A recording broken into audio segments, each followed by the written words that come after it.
How are you doing, Michael? It's so fantastic to be on Radio Eden today. Yeah, okay. Yes, everything is fine at this end. How's it going at your end, Trey? It's going as good as it can go. I mean, I think there's a lot of worries and concerns that people have out there about the economy and the, general overall spiritual condition, not just the United States, but the UK and pretty much any spot on the globe that you could be sitting. But it's going as good as it can be, Michael. Yeah, tell me, your new video is out. Tell me about your video. How's it going? It's the new video is about the Nephilim, and that's a real popular topic. So the views are going up on that. How many views have you got by now? I think yesterday 20,000 or something. Or? It's got it had like 28,000 the last time I checked, which is a lot of views on YouTube for 5 days. Okay, so listeners out there, if you've got the chance to go onto YouTube, go to God in a Nutshell. That's the name of the channel, or just type in Trey Smith, Trey Trey, and then Smith, and you should find it. Yeah. Straight away, you should find his channel. What's the video called, Trey? It's just called the Nephilim. The Nephilim. Yeah. So Nephilim, origin of genetic evil. Okay, tell me a little bit about the Nephilim. Who are the Nephilim? Are they good guys, bad guys? Well, that depends on what side you're on. The Nephilim are. The Nephilim comes from a passion in Genesis 6:4. It states that the Nephilim were on the earth in those days and also afterwards. That the sons of God had come in to the daughters of men and bore children by them. Now, for a lot of years, there was, and still today, there's debate about what exactly that word sons of God means. For example, Adam would be a son of God. He's a direct creation of God. And there's only a couple of different spots in the Bible where you're going to find this terminology, son of God. And so that would either be with Adam, or a direct creation of God, or an angel. And the word is B'nai Ha-Elohim, sons of God. In this case, fallen angels. So the Nephilim are the physical product of fallen angels mating with human women, according to not just the biblical text, but also the book of Enoch, as well as cultures all across the globe. Yeah. What is the significance of the Nephilim for us today? Are they coming back? Do we have to worry about them? Well, there's a lot of different speculations and conjecture on that. The truth is, I don't rightly know. There is a passage in Matthew 24 that's taken a lot of attention by scholars and Hebrew researchers. That so as in the days of Noah, so also shall it be in the day of the return of the Son of Man. Now, if you continue reading that text, where it says that, it actually does another comparison as well in that same passagery, and says, so as it was in Sodom and Gomorrah. And both of these are interesting correlations. If you remember in Sodom and Gomorrah, when the angels come in to save Lot, the men are physically wanting to break down the door to get to these angels to have sex with them. Strange. Yeah, it's a bizarre passage, but I'll tell you, if they're beating down, there was some reason they wanted to do this, and it sounds to me like they were comfortable with the idea. There was something more going on in Sodom and Gomorrah than what were, than just the people were rotten people. There was, there was something larger in scale going on there that really qualified for destroying the city, in my view. Yeah. Okay. One interesting thing, just to sort of jog you a little bit on this about the Nephilim is, obviously, the Bible text, Genesis 6, is all before the flood. So you would think, okay, the flood came and the whole Nephilim thing is done and dusted. But they did find quite huge skeletons all over the world, of people being about, you think in feet, don't you? How many feet? 15 feet, sort of 5 meters high or something. And some folks are arguing sizes like that, yes. And the strange thing is, there's photographic evidence, there are newspapers throughout the last sort of 100 years where archaeologists have found some interesting stuff of these superhumans, or these, massive, huge, absolutely tall humans.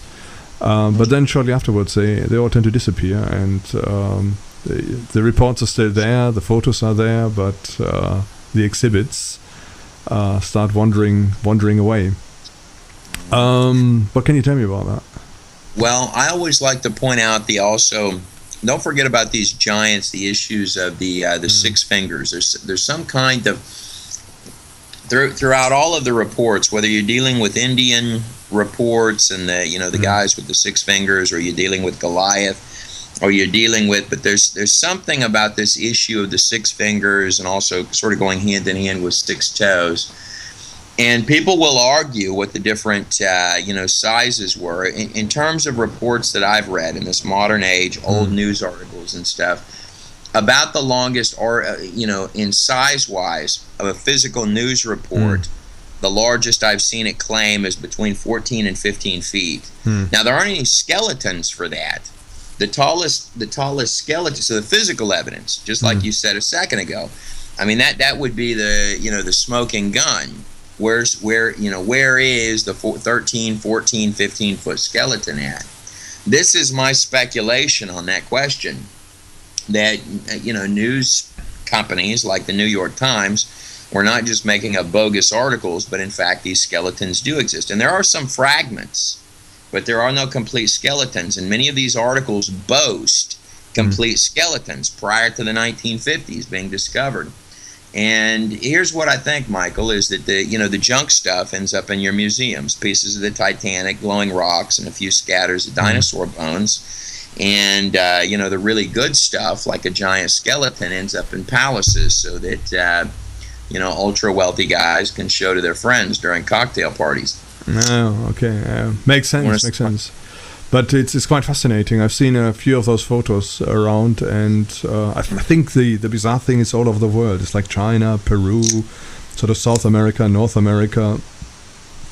I think North America, there were a couple of areas where they had huge finds, and there seemed to be like a whole tribe of these guys living.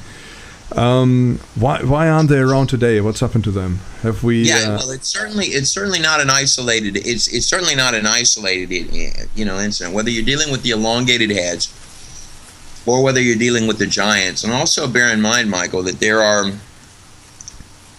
photographs out there. I didn't include them in the Nephilim video because I can't verify them. But there are a lot of strange photos that are floating around, and some of them are clearly not credible. But then you've got other stuff that I really wish could be authenticated. You have photographs of things that the tangible evidence is no longer in existence. What was the question you asked me? Just a quickie. For any listeners, if you do have questions, you can Skype us on Eden Radio. You don't need to do a contact request, but you can go straight through, so that's monitoring. You won't be live on air, but you can leave a text message, and we can answer them as your text message comes in. Skype, yeah, just go to Eden Radio, and you can text straight through to Eden Radio. What was I asking? Have I forgotten it? Yeah, where are they today? That was the other question. What's happened? Where are they hiding?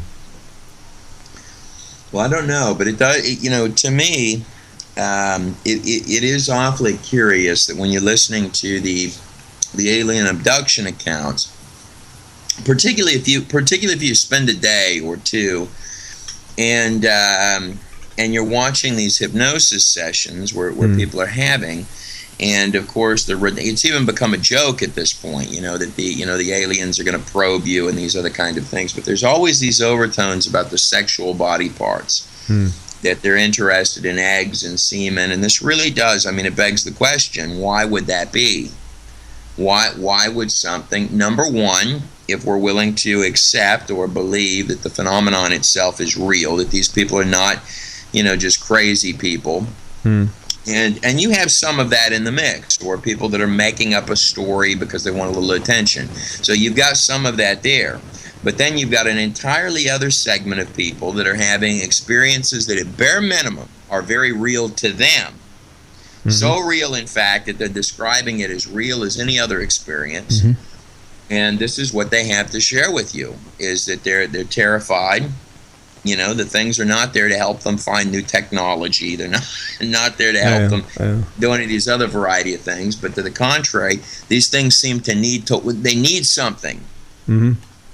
Right? But it's from my perspective, I would say it's the biggest problem we've got in the world at the moment is just deception. It's just downright deception, where it seems that the enemy, i.e. the devil, is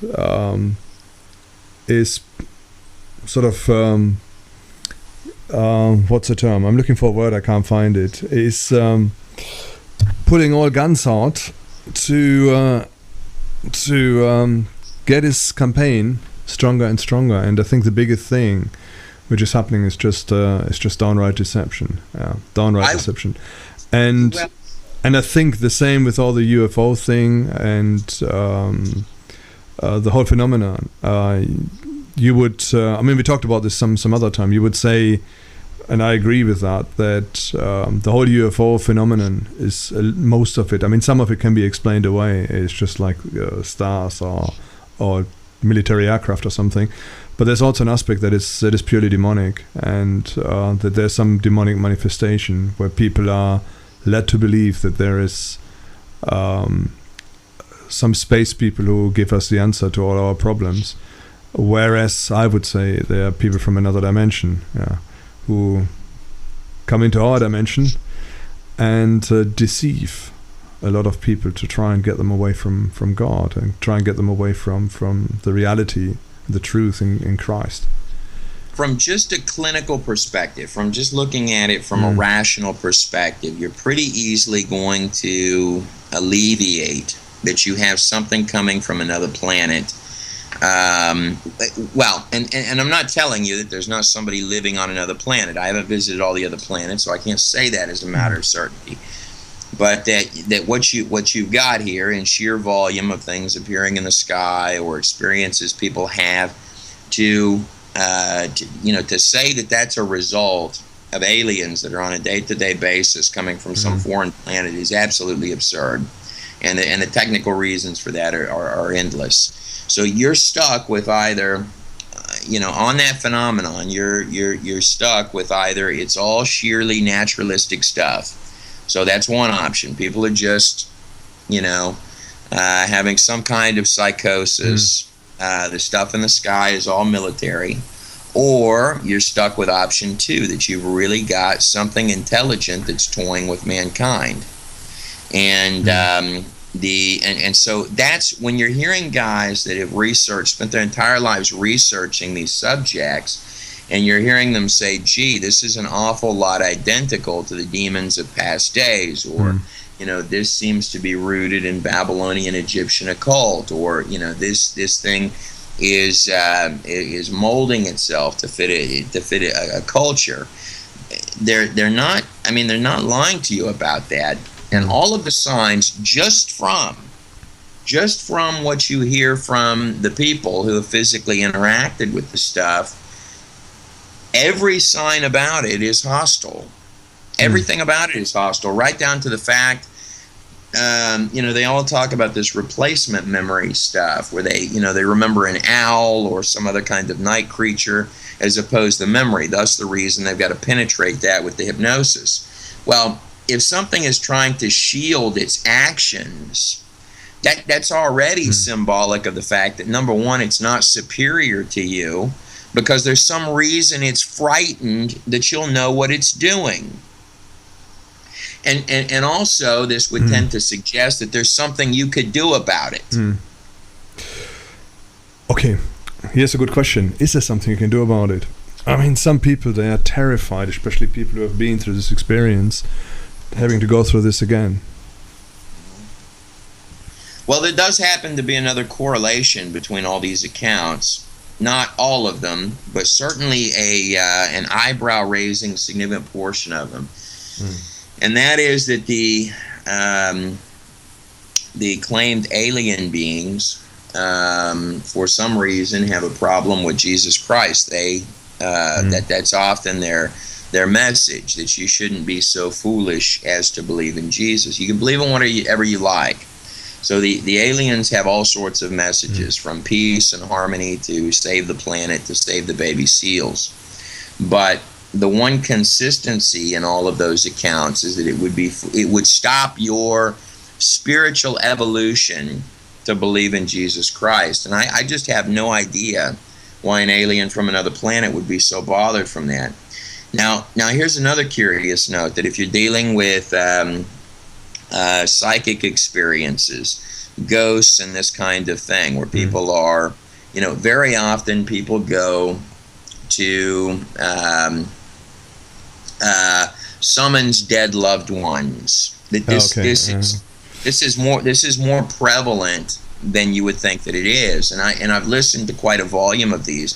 And of course, many of your people, just like with your alien experiences, you've got people that are making up fraud and making up stories. But then you've got people that are genuine spiritualists, and they're genuinely trying to summons some kind of a being for the other person. They're trying to summons that dead loved one. Now, here's where the alien stuff plays a role in this. Watch this part of it. The dead loved one, to get verification, the person will say, well, can you tell me anything so that I'll know that it's my son? Is there anything this that it can share with me so I know that I'm speaking to my son? And that's the part where the person's going to get goosebumps, because some secret is going to be told that only they and their kid knew, or only they and their mother knew. And they're truly wealths of these. You can watch it, and it really is creepy. It's genuinely creepy at that part.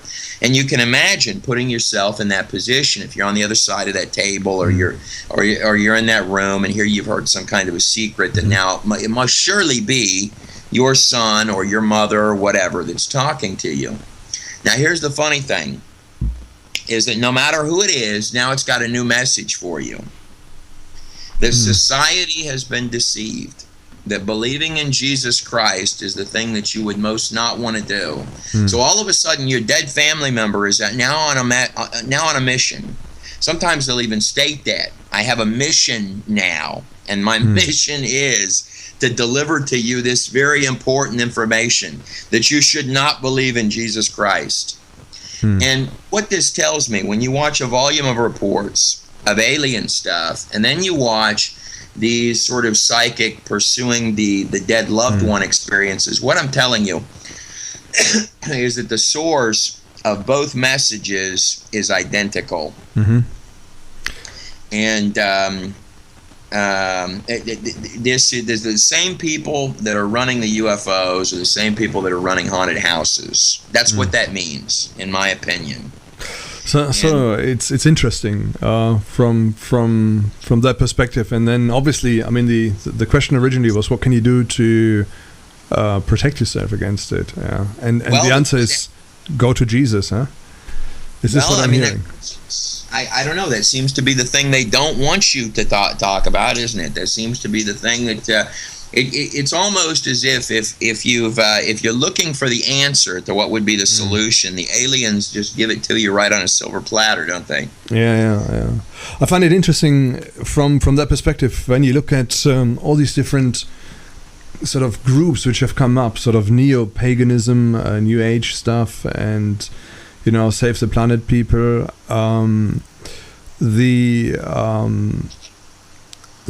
The very often the ethos they bring forward is very anti-Christian, almost militantly anti-Christian. They consider Christianity to be one of the worst religions opposing anything good, and And I think it's the same thing, isn't it? It's the same scenario where it's the same origin where all these neo religions come from, all these neo philosophies, and yeah, which I think is all part of the big deception which is out there right now. You know what I've learned about this is what I've learned in the last couple of years. And this was hard for me to take on, and this is probably off subject. But in reading and really meditating on those pages in the Bible, and in meditating on who Jesus is, you're really dealing with pure and absolute love, and that's something so hard for any of us to understand on a human sense. And when it's telling you in the Bible that you can judge them by their fruits, this statement is literal, and God's grace is just so abundant that it is a lot. It really doesn't care about all these little quirks and inconsistencies. It's almost like it's almost like God Himself's greatest accomplishment was not perfection, but was imperfection, and we're a stunning marvel of that. And that was what Jesus was love. And so if I'm dealing with something that's the reverse of that, then I already know where that comes from. And I'm not, I'm not personally interested. And I'll tell you this, that some of these tapes that I've watched in researching some of this stuff, some of it's downright terrifying. And some of these people are downright terrified in their life. I mean, it'll change their entire, single experience or a single, thing has changed their entire world and made their perception of this life itself into one of terror and fear. And I don't believe that's the way we're meant to live. No, true. But I mean, to be fair, when you, if you sort of, for us or for myself, I know that Jesus has accepted me, not because I'm a good guy, but because what Jesus has done, And so the fear of death and the fear of, of life as such is not there, because I know that God is in charge, God is in control. I know that when I die, I'll be with Christ, and it'll be a great place to be. From another point, though, if you haven't got this assurance, and if you don't know where your destiny is, and you don't know who is in control of your life, and you try to be in control, I think one thing, especially with age, you realize is that you are not in control of your life. Things. You try your best, but ultimately you are not in control of your life. You're not in control of your destiny. And once you realize that, it can be very, very scary, because you don't know where you're going to go, where you're going to end up, what's going to happen to you.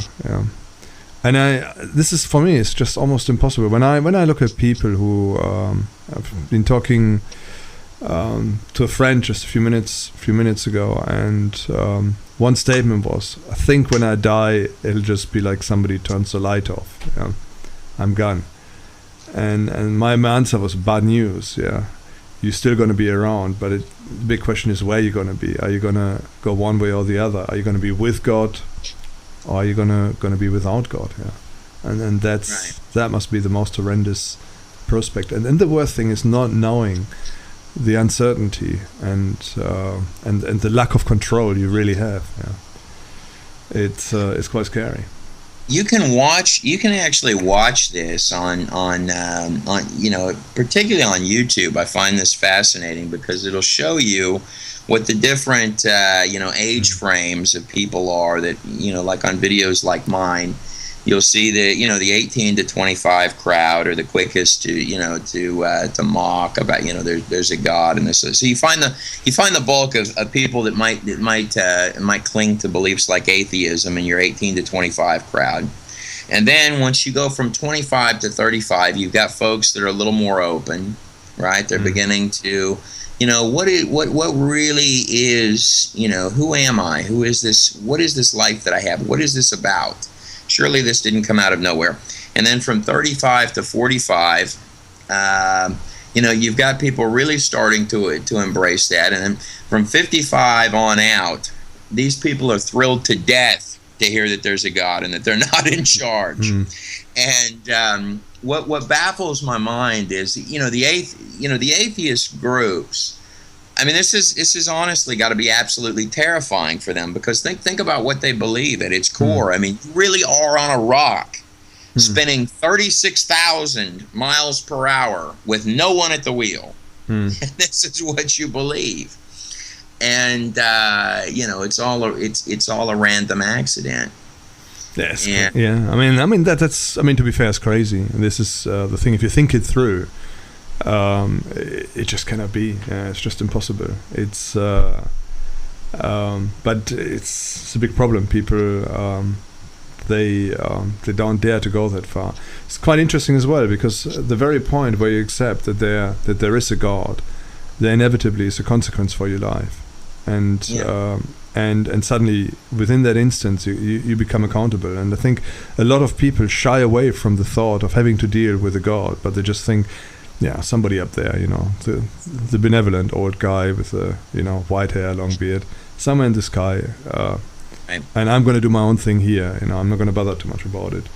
But problem is you really need to get to terms. I mean, that's I think if I look at life, the purpose we have in life is not to get rich, to make career, to be fertile and multiply, but I think the purpose is really to use this time God has given us to actually find Him, and to get peace, get a peace with God, and to find out who is God, where is He, and ultimately, I mean, our destiny is eternal. And I find it interesting, Solomon, in one instance, he said that God has given eternity into the hearts of men.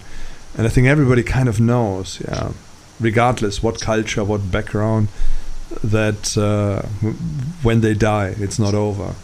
Instinctively, people know that there's eternity, and that there is something after death where you need to carry on.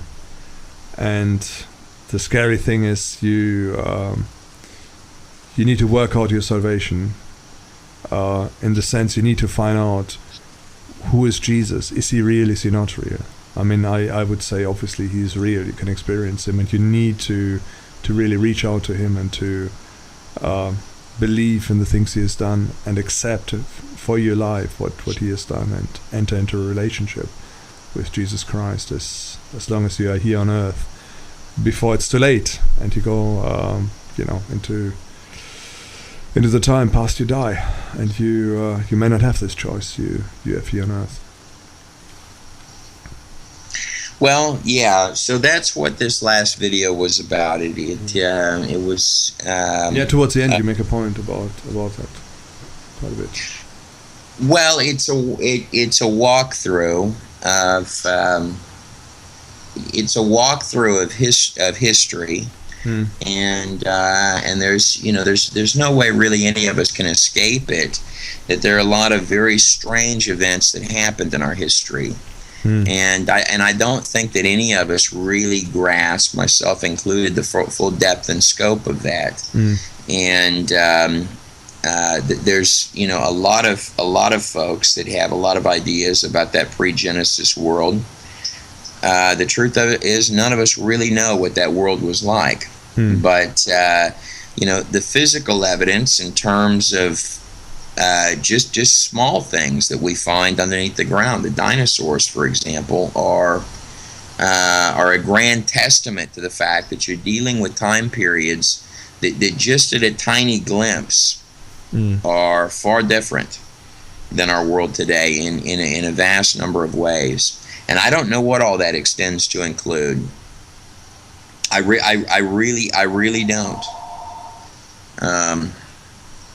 But I know that we are coming full circle into an age where we're tampering with lots of things. We seem to have lots of knowledge, and I would find it terribly difficult to believe that all of the alien stuff that you hear all over the place does not play a role in the end.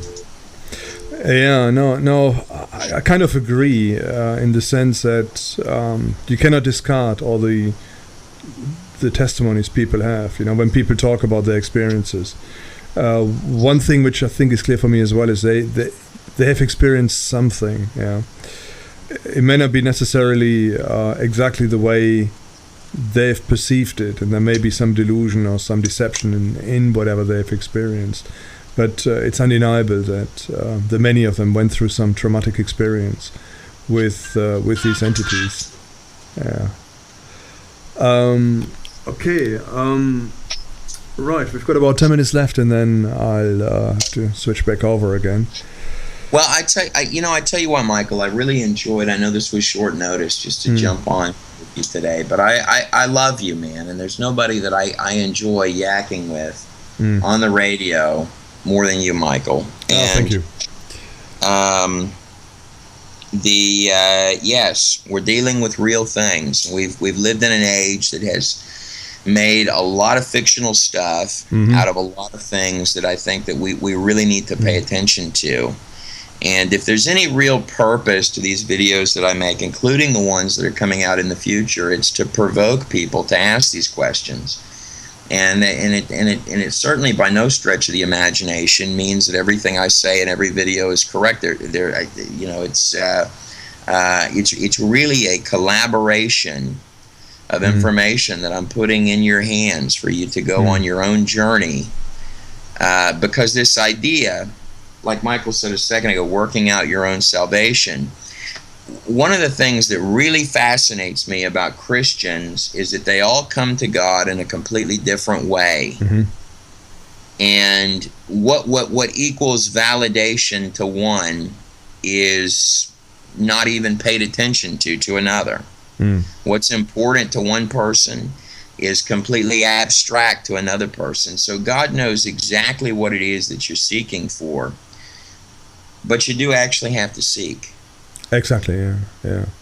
I mean, I think it's a key. It's the absolute key that you have to to seek and to really reach out to God. I mean, the fantastic thing is, if you want to accept Jesus into your life, if you trust in the things He has done, you will experience Him, and you will, as you open your heart, you will see that God is coming into your life. Yeah.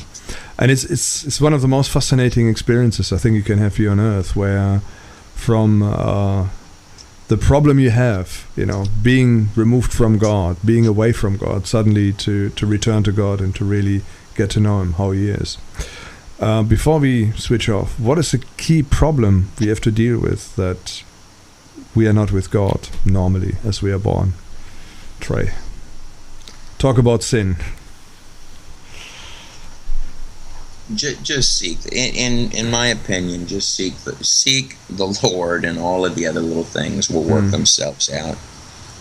I wouldn't worry about the biggest problem. Listen, there's a jillion people out there that are pitching fear stuff, and very often fear can come disguised as wisdom.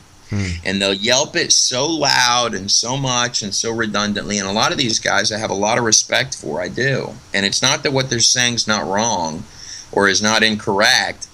They are correct. We've got all sorts of problems going on. But if every single day we've got to come up with something new and earth-shattering to shock the people some more, see, what this does is it's like the little boy crying wolf so often that we can't. It just turns into static noise. And I can't share it any other way than to tell you that for me personally, if you have an inner peace if you have a pure inner, if you just have a pure inner peace, then then the world could be collapsing on both sides, from the right and the left. There are bombs exploding, and it's going to be all right. And the other thing is that these problems that are screamed and yelled from the rooftops are much more addressable when we're using precision and clear thought. And and so that's why I don't harp on the fear so much, and I try to even make these videos more lighthearted, even if it's a real intense subject, like some of these that are coming in the future are, because they deal with stuff that is, the book of Revelation and these other kind of things. But all of these things are not going to be terrifying to you if you understand that this life just lasts a moment anyway. It's here and then it's gone. Very true. Very, very true. Talk to old people. Go to a nursing home or to an old folks home and talk to them and ask an old man or an old person whether they really feel as old as what they are. And the answer you'll most likely get is that people don't feel old. They think that life has gone far too fast. Yeah. So it's very, very interesting when you sometimes talk to old people. The point I wanted to make earlier is about just about sin. That's God is righteous, we are sinful. That's a problem between us and God. That's why we can't experience Him. But it's like Trey says, it's not to worry about it, because God has done something great to take our sin away, to give us a new start, give us a new beginning. And as you accept this, as you come to God in a sense of, wanting to change and wanting Him to change you into something which is, good for God and which is without sin, better than before, then this way opens up to you, the way back to God. And it's a fascinating journey. So it's better than the age of Aquarius or some enlightenment, or what else have we got these days? We've got Aquarius, we've got I had a look yesterday at all the different messiahs which have come up. It's about a dozen. This is what I would tell people with regards to all of that, and this is from the bottom of my heart. Anything that perks your interest, because this is what I have absolute faith in, is that the right answers are going to present themselves. So I would never encourage anybody, if there's something that catches your eye that you want to look into, and never be afraid because of because I've got my beliefs are like this, and if I go investigate this, then it's going to hurt my. No. If the beliefs are sound, that we have, what I'm discussing right here, then all of that fear will pass aside. Be excited to go find out whatever it is that you want to find out. If you want to find out what the New Age people are saying, go find out what they're saying.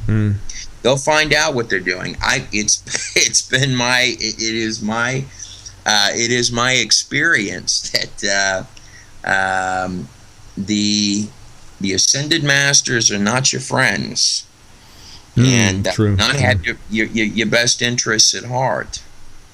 But these are questions you may be listening to this radio show, and you may have to find that question out for your own. You may have to, and I'm sorry about that. But I know this, that in my life I've gone through a lot of rough stuff that I wish didn't have happened, and I'm sure I've got more rough stuff to come, and more learning life experiences that are not as pleasant as I'd like them to be.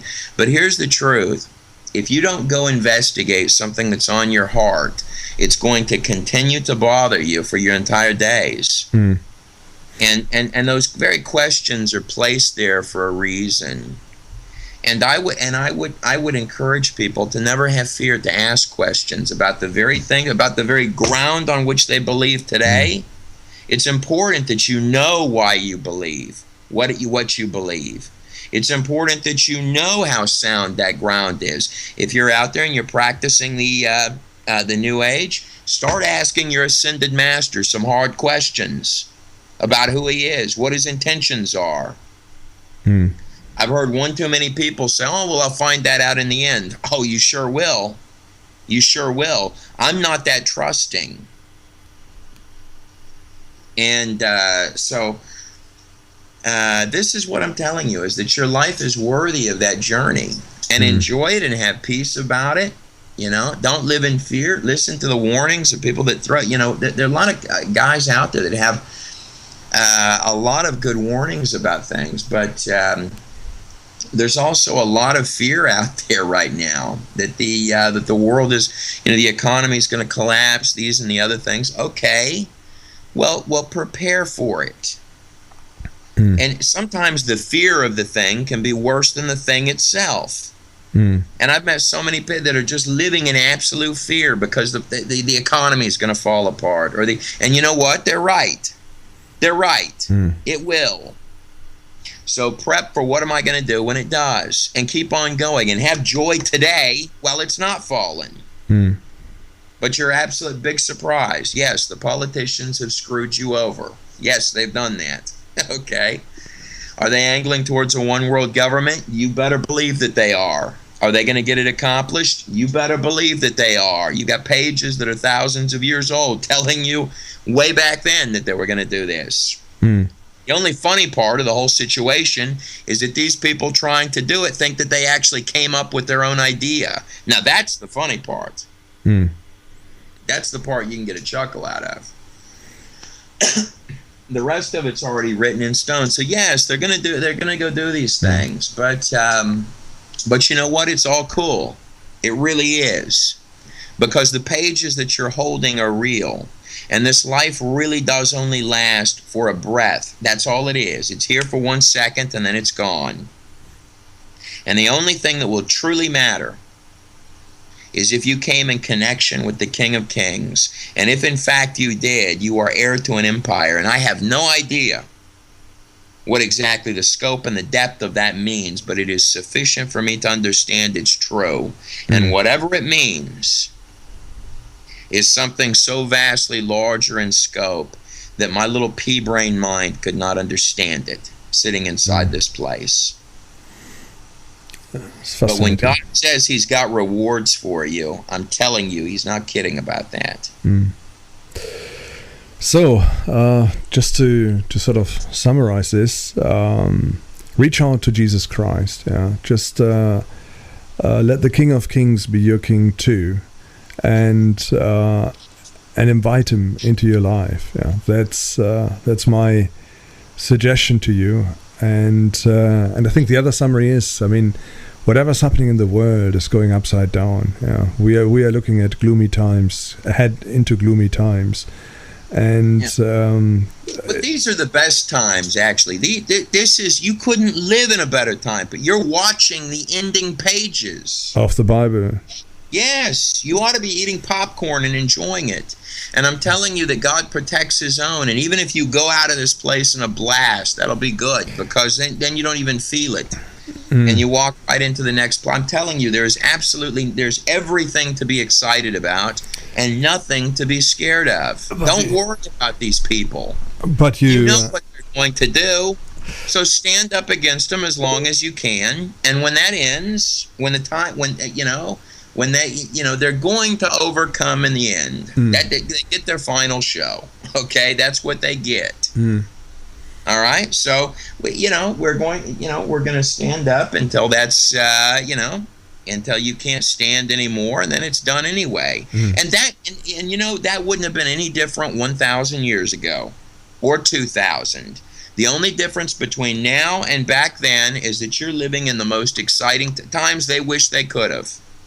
And they're sitting in heaven probably wishing they still could have come back down and do it. Because I'm pretty certain that from the other side of this life, that everything here doesn't look like such a big deal. I'm very positive of that. Hey, but you have to make one thing. You need to come into the kingdom of God. You need to get through the narrow gate. You need to enter, to walk the narrow way.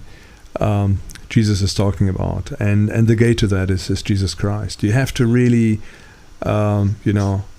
accept Jesus into your heart. When you hear us knocking in your heart, just open the door of your heart and let him in. to make a start. Otherwise, it's going to be horrible. It's going to be a really horrible time for you, because you've got no protection. You've got nothing there for you in whatever is coming towards us, and worse still, your eternity is going to be lost as well. And this life is just like a puff, like a puff of smoke, and that's it. Here today, gone tomorrow, and you will have to face your eternity. Michael, where all is this radio station broadcast at? 200 countries about there: Africa, America, Asia, Europe, Middle East. So right now we're on satellite, and what you do, Michael, is you broadcast Christian music to 200 Christian music and programming to 200 countries every single solitary day. I tell you this, that I am just, it's such an honor to know you, Michael, and that you're out there and that you are doing that.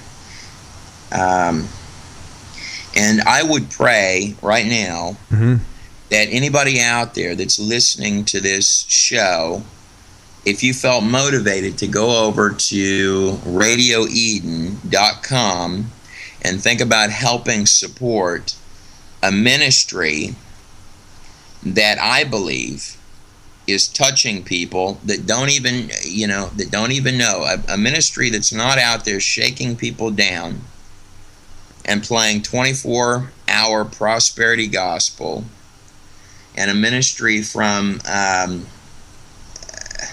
people that I know actually go out of their way to make sure that they've got pastors and broadcasters and people on that are not doing that, even when it costs Michael himself out of his own pocket. I would ask you to pray about that, even if it's just a few dollars a month or something like that, that you could help with a radio station that does that. That's between you and God, whoever you are on the other side of the screen.